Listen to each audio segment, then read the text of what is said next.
10.5 லட்சம் கோடி கடன் எப்படி வந்தது? எல்லாம் இந்த இலவசம்ங்கிற ஃப்ரீ ஸ்கீம். 2000 1000 கொடுக்கிறது, 2000 கொடுக்கிறது, இலவசங்கள் அறிவிக்கிறது, பொங்கலுக்கு 3000.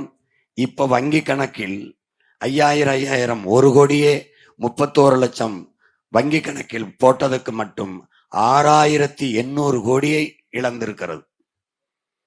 ஆனால் அறிவை வளர்க்கிற போதிக்கிற ஆசிரியர் பெருமக்கள், படிப்பிக்கிற ஆசிரியர்கள் தெருவில் நின்று போராடுகிறார்கள்.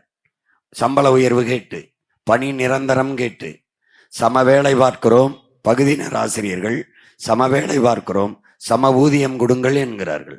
ஒப்பந்தத்தில் பணியமர்த்தப்பட்ட ஆசிரியர்கள் நிரந்தர ஆசிரியர்கள் போல நாங்களும் பணி செய்கிறோம், அப்ப சமவேளை செய்கிறோம், சம ஊதியம் கொடுங்கள் என்று கேட்கிறார்கள். அரசு மருத்துவர்கள் வீதியில் நின்று போராடுகிறார்கள் சம்பள உயர்வுக்கு, செவிலியர்கள் போராடுகிறார்கள். வேளாண்குடி மக்கள் விளைய வச்ச நெல்லுக்கு உரிய விலை, அகவிலையை கொடுத்து கொள்முதல் செய்து கொள்ளுங்கள் என்று போராடுகிறார்கள். இதற்கெல்லாம் எவ்வளவு தேவைப்படும்? அதிகபட்சமாக 300-400 கோடி தேவைப்படும். ஆனால் அதை செய்யாது 6800 கோடிக்கு இவர்கள் இலவசம் கொடுக்கிறார்கள். நீங்க ஆழ்ந்து கவனிக்கணும். ஒவ்வொரு ஆண்டும் கோடை வருகிறது, ஒவ்வொரு ஆண்டும் ஏப்ரல் மே வருகிறது. போன ஆண்டும் வந்தது. இந்த ஆண்டு மட்டும் ஏப்ரல் மேல கோடை விடுமுறைக்கு கை செலவுக்கு 2000 கொடுக்க காரணம் என்ன? ஏனால் 2 அடுத்த மாசத்தில் தேர்தல் வருகிறது. அப்ப நீங்க வாக்கை குறிவச்சே நகர்கிறீர்களே ஒழிய என் மக்களின் வாழ்க்கை பற்றி கவலைப்படுவதே இல்லை.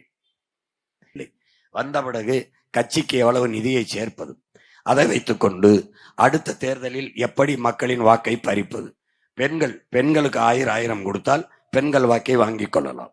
கல்லூரிக்கு படிக்க போற மாணவர்களுக்கு தமிழ் மகன் என்று 1000 ரூபாய் கொடுத்தால் அந்த இளைஞர்களின் வாக்கை பெற்றுக்கொள்ளலாம். சரி, பெண்கள் படிக்க போற பெண் பிள்ளைகளுக்கு 1000 கொடுத்தால் அந்த பெண்களின் வாக்கை வாங்கிக் கொள்ளலாம். படிக்கிற மாணவர்களுக்கு லேப்டாப் மடிக்கணினி கொடுத்தால் அவர்கள் வாக்கை வாங்கிக் கொள்ளலாம். இப்போ இந்த லேப்டாப் கொடுக்கிறத போன ஆண்டு கொடுத்திருந்தால் அது மக்கள் அரசியல். அடுத்த மாசம் தேர்தல் இருக்கும்போது இப்ப 31 லட்சம் பேருக்கு மடிக்கணினி கொடுத்தால், லேப்டாப் கொடுத்தால் அது தேர்தல் அரசியல். இதான் மக்கள் அரசியலுக்கும் தேர்தல் அரசியலுக்கு இருக்கிற வேறுபாடு. மக்கள் அரசியல் செய்வது இல்லை. மக்களை பற்றி சிந்திப்பவனாக இருந்தால் 6800 கோடியில் நிரந்தரமாக ஒரு வேலை வாய்ப்பை உருவாக்கி மக்களுக்கு நிலையான வருவாய் வருவதற்கு திட்டம் தீட்டி செயல்படுத்துமே ஒழிய 6800 கோடியை ஒரே நாளில் இழக்கிறதுக்கு தயாராக வராது. இது மக்களின் வாழ்க்கை பற்றி கவலைப்படாமல் வாக்கை பற்றி கவலைப்படுகிற அரசு, கட்சி, ஆட்சி. இது எவ்வளவு பொறுப்பற்ற செயல் என்பதை அறிவார்ந்த எனது மக்கள் சிந்திச்சு பார்க்கணும். செய்தி அரசியல், விளம்பர அரசியல் தான் செய்வார்கள். சேவை அரசியல், செயல் அரசியல் இவர்கள்ட்டே இருக்காது. செய்தி அரசியல், விளம்பர அரசியல், சேவை அரசியல், செயல் அரசியல் என்ன? செப்டம்பர் 16 குடும்ப தலைவிகளுக்கு நாங்கள் 1000 ரூபாய் கொடுக்க போறோம் என்பதை ஜனவரி 1ஆம் தேதியில இருந்து விளம்பரம் செய்வார்கள். இதுதான் செய்தி அரசியல், விளம்பர அரசியல். 100 கோடி ஒரு திட்டத்தை நிறைவேற்றிவிட்டு 200 கோடிக்கு விளம்பரம் செய்வார்கள்.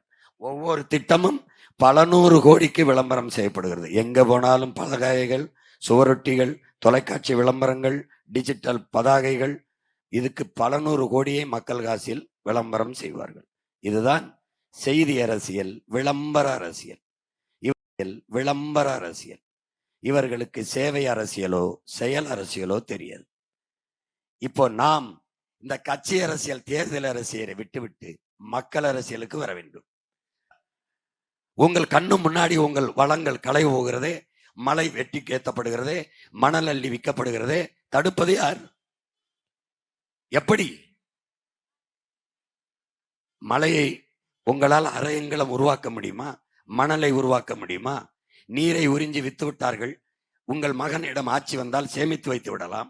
மரத்தை வெட்டி விட்டார்கள், நட்டு வைத்து விடலாம். ஊழல் லஞ்சம் தடுத்து விடலாம். கொள்ளை தடுத்து விடலாம். எல்லாவற்றையும் சரி செய்து விடலாம். ஆனால் வளங்களை எப்படி திருப்பி உருவாக்குவது? எப்படி உருவாக்குவது? மலையை உருவாக்க முடியுமா? மணலை உருவாக்க முடியுமா?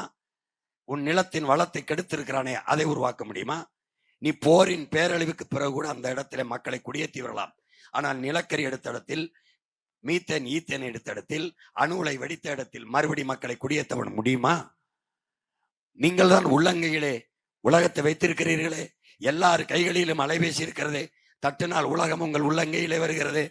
அமெரிக்காவில் எப்படி கல்வி, எப்படி மருத்துவம், எப்படி பாதை சாலை, எப்படி மின் உற்பத்தி விநியோகம், டென்மார்க்கில் எப்படி ஊழல் லஞ்சமற்ற நிர்வாகம், நியூசிலாந்து எப்படி சிறந்த நாடாக இருக்கிறது, ஒழுக்கத்தில் சிறந்த நாடாக, ஊழலற்ற லஞ்சமற்ற நாடாக எப்படி இருக்கிறது, அருகில் இருக்கிற மலேசியா சிங்கப்பூரில் பள்ளி கல்வி எப்படி இருக்கிறது, மருத்துவமனை எப்படி இருக்கிறது, தட்டி பாருங்களேன் பாருங்களேன். ஏன் உங்க நாட்டில் இவ்வளவு கேவலமா இருக்கிறது? ஒரு கேள்வியை கேளுங்களேன், கேளுங்கள். அப்போ தேர்தல் என்பது 500,000 வாங்கி கொண்டு வரிசையில் நின்று வாக்கு செலுத்திட்டு போவது அல்ல என் சொந்தங்களே. 5 ஆண்டு கால நம் எதிர்காலத்தை, நம் தலையெழுத்தை தீர்மானிக்க போகிற ஒன்று. எல்லாவற்றிலும் சரியானதை தேர்வு செய்கிற நீங்கள், எல்லாவற்றிலும் நல்லதையே தேர்வு செய்கிற நீங்கள், வேளாண் குடிமக்கள் எல்லா நெல்லையும் விதைக்கு எடுக்கிறீர்களா? எல்லா கத்தரிக்காயையும் விதைக்கு போடுகிறீர்களா? எல்லா புடலங்காய் முருங்கைக்காயும் விதைக்கு ஒதுக்கிறீர்களா? அதில் சிறந்த புடலங்காய், சிறந்த கத்தரிக்காய், சிறந்த வாழை, இதைத்தானே தேர்வு செய்கிறீர்கள்? அதைத்தானே தேர்வு செய்கிறீர்கள். பொண்ணுக்கு மாப்பிள்ளை பார்த்தால் நல்ல பையனா இருக்கணும், பையனுக்கு பொண்ணு பார்த்தா நல்ல பொண்ணா இருக்கணும், நல்ல குடும்பமா இருக்கணும், சாப்பிட போனா நல்ல கடையா இருக்கணும், நகை எடுக்க போனா நல்ல வடிவமா டிசைனா இருக்கணும், புடவை எடுக்க போனா நல்ல புடவையா இருக்கணும். எல்லாவற்றையும் நல்லவற்றை தேடுகிற நீங்கள், உங்களை ஆள போகிற தலைவர்களில் மட்டும் ஏன் எது சிறந்தது எது நல்லது என்று தேர்வு செய்வதில்லை? ஏன் நல்லவற்றை தேடுகிற நீங்கள், உங்களை ஆள போகிற தலைவர்களில் மட்டும் ஏன் எது சிறந்தது எது நல்லது என்று தேர்வு செய்வதில்லை? ஏன் எல்லாவற்றிலும் புதியதை தேடுகிற நீங்கள் 60 ஆண்டுகளாக இந்த ஆதார பழசை கட்டிப்பிடி தள்ளுவதற்கு காரணம் என்ன? ஏன் ஒரு செல்போனா புது மாடலா இருக்கணும், நியூ மாடலா இருக்கணும், காரா புதுசா இருக்கணும், தொலைக்காட்சியா புதுசா இருக்கணும், எல்லாம் புதுசு. ஆனா 60 வருஷமா அதே சனியம் பிடிச்ச உதயசூரியன், அதே சனியம் பிடிச்ச ரெட்டடை, அதே கையி, அதே தாமரை, என்ன